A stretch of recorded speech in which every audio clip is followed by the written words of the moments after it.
Angel, how are you? Good morning. How are you? Good, good. My only question that I have for you, how would you kind of just evaluate not only your rookie season, but Coach Weatherspoon's rookie season as well in the WNBA? Yeah, honestly, just being able to look back to May, or even the whole draft process for me, I got lucky.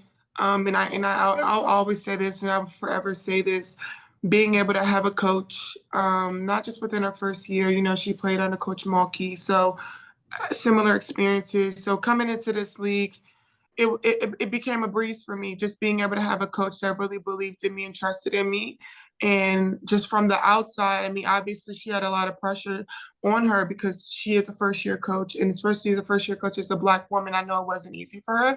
So I tried to even give her some type of like confidence when I always tell like we'll be fine, like you'll be okay, because I know it's hard. And obviously coming from a 22-year-old, I don't know if that ever meant anything, but I know just being able to be there for her, because I know how hard it is to be a rookie at something, or the first of something. So I will continuously and always say, like, I was lucky and blessed to be able to have Coach Spoon and continuing my years with her. I know everything just can continue to just get better.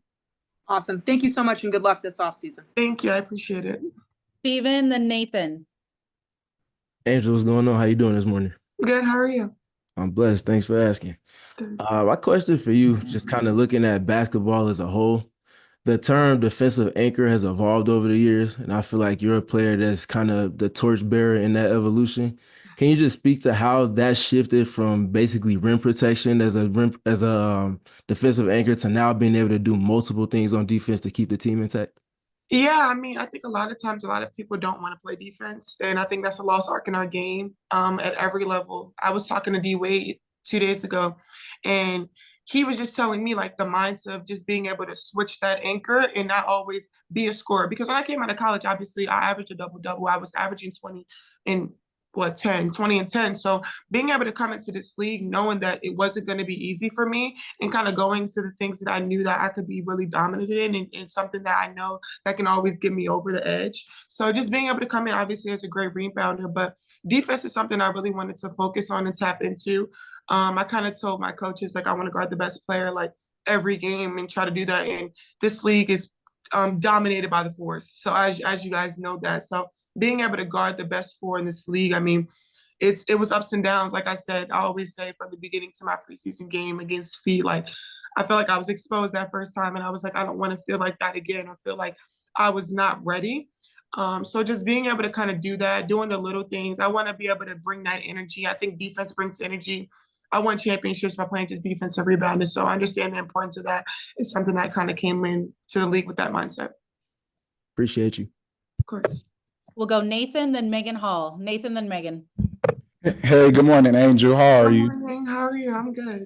Just congratulations on, a rookie season, from just endorsementships to even just partnerships as well, and even just singing with Usher.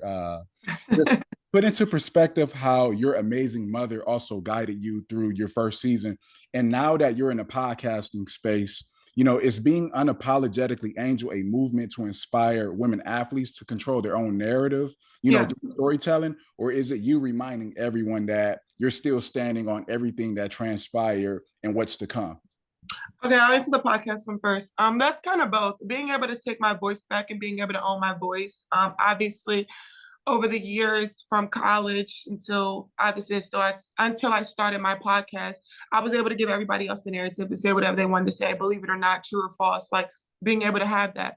And me not being able to say anything, that's what I kind of miss about being not so famous, because like I used to be able to type in on Twitter and clap back or say things back, but like now I'm in a space where I really can't do that anymore. And I feel like my podcast is really an outlet for me to like adjust things and then move on from it.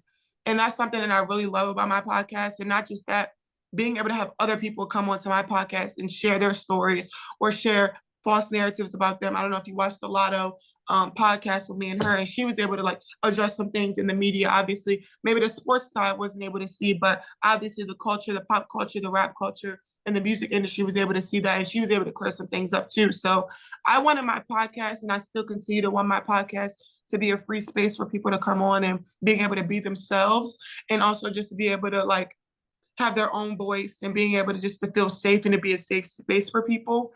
Your second question about my mom, obviously my mom kind of made it known that I wasn't be able to go to college. I wasn't going to be able to do these things without me being able, well, I wouldn't be able to go to college without being able to be on a scholarship. So I kind of was in a mindset where I have to go get it regardless because I wanted these things in my life. Luckily, I was blessed to be able to get an athletic scholarship, an academic scholarship to school, and then continue my journey. And she kind of made me become like an independent woman because we didn't have all the luxury growing up. I mean, we didn't grow up poor, but we didn't grow up where we had all the money and everything was given to us. So I kind of got into a mindset where I have to grind, I have to do this. And now I like look back at it like it was all worth the days I didn't want to get up and go to practice or go to school and have to do those things. And knowing that like I always appreciate the way I was raised because I'll always and humbly just be able to know like this was not just given to me. I had to actually really work for it. Thanks, Nathan. We'll go Megan, then Julia. Hey, Angel. Good morning. Congratulations morning. on a wonderful rookie season. Thank First you. time I saw you was at the draft, and now we're seeing you again after this season. I wanted to ask you, from then till now, what does it mean to be one of the faces of the W? It's amazing. I remember draft night, or not even just draft night, that whole weekend, being able to get with all the girls and finally coming together after we've had amazing collegiate careers.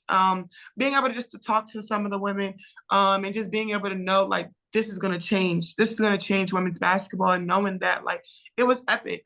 I was just so blessed to luckily be there. I've watched the draft every year. I always posted on my Instagram story, like, I'm going to be here, I'm going to be here, I'm going to be here. And finally being able to be there and be in that moment was just a blessing. I'll never take it for granted, just being able to be surrounded by so many great people. I've met so many great people in New York and just knowing it was bigger than basketball because we have friendships, being able to talk to the girls. Like you think on the court, like it's competition and you hate each other, but like being able to understand who those girls were and just understanding like maybe one day we can play with each other and knowing like it was just straight competition. So I was happy. And I'm just happy to continue to help grow women's basketball as best as we can. Thanks, Megan. We'll go Julia, then Annie. Hey, Angel, how you doing? Good, how are you?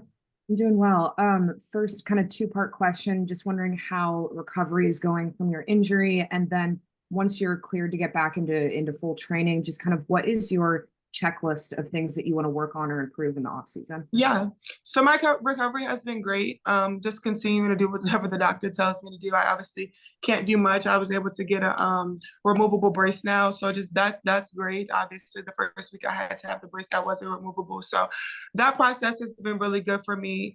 Being able to just continue to work out. I've been able just to continue to just run, doing some things with one hand, but not much. But being able to try to stay in shape as best as I can. But hopefully October 8th, I'll be able to figure out what's next for me. Obviously, hopefully this comes off and I can actually start physical therapy with my hand and get back to full motion. And then I'll be able to be full go on the things that I have the list of working on. I mean, obviously the top of my list is to be able to be in better shape. That's one of my number one things in nutrition for me. I think that would just help me even longer. Obviously coming into the league, I didn't think I was only playing 40 minutes. And I did play 40 minutes and at times I felt tired, at times I didn't feel tired, but just being able to be in top-notch shape, and I think that separates you from a lot of great players. So that's one of my number one, number two things. Number three, just being able to just work on the little things and looking back at the things that I know I need to fix or just need to clean up on. Being able to work on my footwork, obviously around the basket and continue to finish through contact. I think I'm pretty strong. I want to get a little stronger, obviously, too. I think I did a good job this year being able to battle, but being able to just to continue to grow and being able to get stronger and just continuing just to extend my game out. I think this season is going to be really crucial for me to just gain confidence. I take the shots in practice. I take the shots in workouts and knowing that, like, again, talking to D Wade, he was like, we actually train with the same trainer. And he was just like, when you get the move, like, just try it. You have to try it. Like, you have to do it. You have to try it. So I think, honestly, this offseason is going to be about confidence for me.